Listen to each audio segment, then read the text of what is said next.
안녕하세요. 조세빈 후보님 정말 반갑습니다. 오랜만이신데요. 선거를 치열하게 치렀는데요. 그 선거 끝난 후에 심정이 어떻습니까?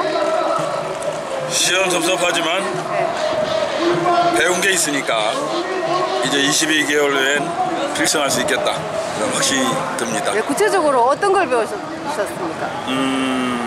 막연하게 선거에 대한 어떤 교과서적인 것뿐만 아니라 그 현장에 있어서의 어떤 그 전략 전술 그리고 어떤 정치라는 바람 그것이 어떻게 선거 현장에서 나타나는지 그거를 봤습니다. 그리고 가장 큰 거는 22개월 후에 승리를 하기 위해서는 부정선거 이거를 해결해야 되겠다 그런 생각을 하게 됐습니다. 네, 그거 이제 아까 연설 내용에 들어있어가지고 굉장히 뜻깊게 잘 들었고요. 자, 지금 그 국제정세가 선거를 치른 전후로 인해서 북미 회담이 있었고 지금 우리나라의 대통령이라는 사람이 국민의 마음에 들고 안 들고를 떠나서 그 대통령으로 인해서 우리가 국제사회에서 패싱당하고 있는 그런 모든 그 상황들을 함축해서 볼 때 국민들에게 얼마만한 피해가 갈 것이며 먼저는 우리 애국 국민들 모두가 국제정치를 좀 깊이는 아니더라도 이해를 했으면 좋겠어요. 한반도 주변의 4대 강대국이 무엇을 생각하고 있는지 그에 따라서 우리 정치 상황이 정세가 벌어지니까 그거를 좀 이해했으면 좋겠고 그냥 단순화시키면 너무 단순화시켜서 말이 안 된다 할 수도 있겠지만 미국은 극동지역에서의 주도권, 재패, 중국에 대한 압박으로 북한까지 포용하려는 전략을 세울 것 같고요. 중국은 좀 불리한 상황이지만 북한을 포기하지 않고 북한을 주축으로 해서 그들이 수십 년간 추구해왔던 대로 남한까지 공산화시켜서 그 미국에 대한 압박을 방지하고 자기의 터전을 마련하는 거예요. 일본은 남과 북이 현재 상태로 유지되면서 그 반사 이익을 누리면서 자기들이 미국에 대한 제1차 방어선 역할을 하면서 그 수혜를 받는 그리고 러시아는 굳이 싸움에 끼어들고 싶지 않지만 끼어든다면은 북한 쪽에 서서 자기 몫을 챙기려고 하는 그런 거죠. 이런 상황을 이해하게 된다면 이게 급변하는데 이게 급박하구나. 미국도 남과 북 이러다가 갑자기 북한까지 포용한다고 그러고 중국은 남한까지 공산하려고 그러다가 지금 상황이 바뀌어서 북한만이라도 잡았으면 하면서 마지막은 이제 북한을 놓치지 않기 위해서 핵전쟁까지도 감행할 각오를 하고 있는 상황인데 정작 우리나라의 대통령은 뭘 생각하는지 모르겠어요. 한반도 운전자를 하면서도 실제로 우리 트럼프 대통령과 북한이 이렇게 협상하는데 아예 뭐 말 한마디 못하고 있고 또 정세가 어떻게 될지 몰라가지고 입만 다물고 있고 그러면서 계속 북한을 퍼주기자 하자 뭐 북한과 평양고속도로 뚫자 하는데 좀 정신 차렸으면 좋겠어요. 근데 우리 국민들은 방금 제가 말씀드렸던 4대 강대국 그 전략 속에서 우리는 우리 국익을 우리가 지켜야 되잖아요. 우리 국익을 지키기 위해서는 북한을 최대한 압박해야 된다. 그리고 한미동맹을 강화해서 중국을 간접적으로 압박해야 된다. 만약에 최상의 성과는 북한을 압박해서 미국이 포함하게 된다면 중국의 턱 밑에다가 이렇게 칼을 겨누은 꼴이잖아요. 중국은 그래서 핵전쟁이라도 해서 그걸 막겠다는 거고 미국은 대면 좋고 안 되면 어쩔 수 없지만 하고 해보는 거고 그런 사이에 핵전쟁이라도 나면 우리 삼천리 금수강산은 잿더미가 되잖아요. 근데 북한 김정은은 지 정권 떨려나고 죽는 것보다는 그게 나으니까 갈 것이고 우리 대통령이 그걸 딱 인지하고 움직여야 되는데 아무 생각이 없죠. 우리 국민들이라도 깨어나서 이 태극기를 든 목소리를 높여야 될 것 같습니다. 심각한 상황. 예, 저희 지금 현재 국민들 특히 우리 국민 중에서도 이제 좌파 우파 쪽에 있는 청년들 입장에서 태극기 국민들을 바라보는 시각이 별로 인격적으로 이렇게 따사롭지가 않다고 하는 얘기를 들었습니다.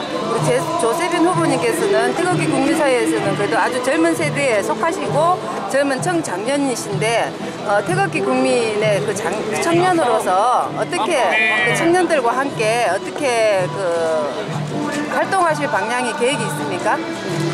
제가 유세를 하면서도 그랬고 출마하기 전에도 늘 얘기했던 게 청년이 이 나라의 주인이다.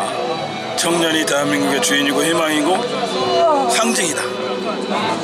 청년이 살아야 나라가 산다 이게 외쳤던 건데 저는 태극기 집회를 통해서 제 청년들의 고함을 계속해 나갈 것이지만 이 천안 지역으로 이제 돌아가서는 제가 이제 22개월 후에 있을 전쟁에 대비해서 이제 조직을 결성하고 어떤 제 주장을 공감대를 얻도록 노력할 텐데 천안에 대학교가 굉장히 많아요. 단국대, 호도대, 상병대, 또 나사렛대, 4년제 대학만 해도 7개가 되고 그래서 그 학생들을 제가 찾아가서 학생회장단부터 아니면 제가 집회 장소를 그 대학으로 신청을 해서 거기서 집회를 하고 또 학생 임원들하고도 만나고 또 천안에 보면 또 TV 브로드 방송이라고 시민들과의 미팅 이런 데 있어요. 그런 데도 제가 출연해서 청년들에 대한 메시지를 구하는 등 어쨌든 밝고 행동하는 희망적인 역동하는 우리 대한애국당 그것을 만들고 그 이미지를 확산시키는데 저는 좀 일조를 하려고 생각 중에 있습니다. 네, 그러면 그 주변의 청년들은 대한애국당에 대해서 어떻게 생각하십니까? 하나 있나요? 예를 들을게요. 네. 제가 선거가 끝나고 한 지금까지 이제 뒷마무리를 하고 있는데 처음으로 이제 저희가 사우나에서 잤어요. 저하고 제 처하고 핵심적인 인물들은 이제 사우나에서 자고 잠만 자고 나와서 다시 활동하고 그랬는데 선거가 끝나고 5일인가 6일 처음 이제 13일 날 끝나고 처음 주말을 일요일 날 저녁이었어요. 그날도 이제 뒷정리를 하고 제 처랑 이제 모텔에서 자려고 너무 이제 사우나에서 오래 있었으니까 내가 좀 와인도 한 잔 사주고 제 처를 격려하려고 이제 딱 하고 갔는데 그 와인 사장이 굉장히 젊은 분이에요. 한 30대 초반 중반 저를 알아보시고 와서 인사를 하고 또 힘내라고 하고 주변에 앉아있던 그 연인들, 대학생들 이런 분들도 와서 또 인사를 하고 앉아서 이렇게 이야기를 하고 격려를 하고 가고 그래 봤을 때 저는 우리 대한애국당 특히 저 조세민에 대한 어떤 그 신뢰도와 이미지는 아주 긍정적이라고 생각을 합니다. 실제적으로 제가 유세를 하면서 만났던 젊은이들, 대학생들을 대부분이 인상을 쓰거나 안 받거나 막 저를 막 코너로 몰고 그런 반박하는 것 없이 그랬으니까. 네, 그러니까 그렇게 태극기 국민하면은 그 저희들이 탄핵 때부터 그 국민들이 울분에 차서 할 수 있는 거라곤 정말 너무 분노에 찬 그런 모습이어서 젊은이들은 사실 잘 모르잖아요. 그런 젊은이들 보는 데서 이제 그 어른들이 너무 이렇게 좀 분노에 찬 모습만 보였기 때문에 그런 걸 그 기성세대와 그 청년들과의 그 사이에 중간 세대에 있는 우리 조세빈 후보님께서 태극기 국민들에게는 어떻게 이제 기성세대들에게 어떤 교화를 시킬 의향은 없습니까? 인격적으로? 저는 기본적인 생각이 제가 유세하면서도 그렇고 그 전에 나오면서도 그렇고 가장 중요한 거는 진실인 것 같습니다. 진실. 내가 생각하는 것, 내 모습, 내가 옳다고 생각하는 거를 꾸미지 않고 나는 빨간색을 옳다고 생각하는데 파란색인 것처럼 말과 행동을 하지 않는 그대로. 그래서 정의를 구현함에 있어서 과격하다, 과격하지 않다 이런 건 있을 수 없는 것 같아요. 정의를 구현함에 있어서 그 방법은 뭐 옳다 옳지 않다 그건 없는 것 같아요. 중요한 거는 정의를 구현하려는 의지가 있느냐, 그리고 그 의지를 행동으로 옮길 수 있느냐, 행동으로 옮기면서 시련을 극복하고 끝내 목표를 달성할 수 있는 신념이 있느냐, 이게 중요한 거지. 뭐 과격하다, 뭐 과격하지 않다, 그거는 개인의 어떤 특별한 취향일 뿐이지 우리는 방법론적인 고민을 해야 되겠지만 이 달을 가리키면 달을 봐야지 손가락을 보면서 얘기하는 건 옳지 않은 것 같아요. 그래서 우리가 물론 변해야 될 방향이 있지만 제가 제일 먼저 주장했던 거고 지금도 강력하게 대한민국당은 변해야 되고 저부터 변해야 됩니다.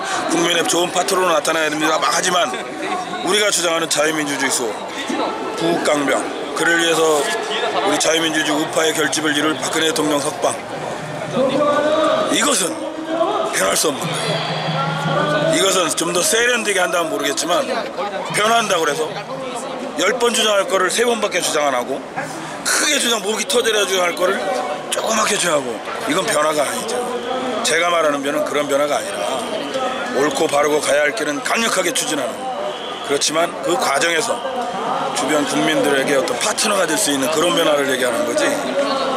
그래서 저는 방법론적인 고민은 다수의 고민은 필요하지만 그것이 우리의 어떤 본질을 흐리는 것까지 막 와전돼서는 안 된다고 생각합니다. 네, 본질을 지키면서 세련된 변화를 하시겠다고 말씀하셨고요. 네, 그러면 2년 뒤에 있을 국회의원 또 출마하실 거죠? 당연히. 그때는 자신 있습니까?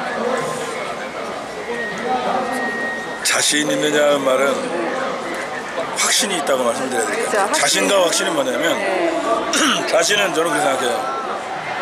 스스로 어떤 신념을 갖는 건데 확신은 확고한 신념이거든요. 네. 그 바탕에는 제가 행동하는 그 위에서 있는 게 확신이니까 저는 앞으로 국회의원이 되든 안 되든 그걸 중요한 게 아니고 제가 목표를 갖는 거는 공산세력 척결, 자유민주주의 수호, 부국강병 초속 다지기, 이를 위해서 반드시 그거 가야 할 길이기 때문에 저는 그 길을 가기 때문에 하나의 과정으로서 국회의원으로 출마를 할 겁니다. 예, 이제 자유한국당은 보수 개별 그러니까 완전히 없어지는 당이 되지 않습니까? 그러니까 이제 우리 대한애국당 태극기 국민들이 보수 우파의 그 자리로 이제 그 자리를 잡아야 되는데 그 자리 잡는 거에서 앞장서서 이 리더인 네. 조원진 대표님의 고민이 많으실 것 같아요. 네네. 저도 고민이 많고 머리가 복잡한데 그렇죠. 그러니까 우리 조원진 대표님에 대한 그리고 박근혜 대통령님에 대한 어떤 믿음, 네. 대한애국당에 대한 믿음, 믿고 지켜봐 주시는 네. 그런 게 필요할 것 같고 또 이 돌진하는 황소부터 우리 이번에 출마했던 90명의 우리 애국 동지 영웅 여러분들 그를 이렇게 한 몸 한 뜻으로 이렇게 헌신적으로 이렇게 지원해 주셨던 우리 태극기를 든 애국 동지 여러분들 분열돼서는 안 될 것 같아요. 서로 믿고 의지하고 또 더 단단히 뭉쳐서 말씀하신 대로 정세 변화가 일어나는 데 있어서 우리가 어떻게 하면 주도권을 질 것인가, 그에 대한 허심탄회한 대화와 토론은 가능하지만 그로 인해서 그 과정에서 음해하고 분열하는 것은 용납될 수 없는 것 같아요. 그래서 어쨌든 우리 아주 중요한 기로에 있습니다. 하나된 모습, 하나된 행동, 그래서 반드시 승리를 성과 달성하는 그런 전략과 전술이 필요할 텐데 그 역할을 우리 조원진 대표님을 비롯한 당이 하니까 믿고 기다리면서 우리는 행동할 준비를 하고 있는 게 좋을 것 같습니다. 네, 마지막으로 그 트레이드 마크 한번 외쳐주시죠. 돌진하는 황소. 돌진하는 황소 천안각 국회의원 후보 주세빈 화이팅! 화이팅! 감사합니다. 감사합니다. 네, 수고하셨습니다. 네. 네.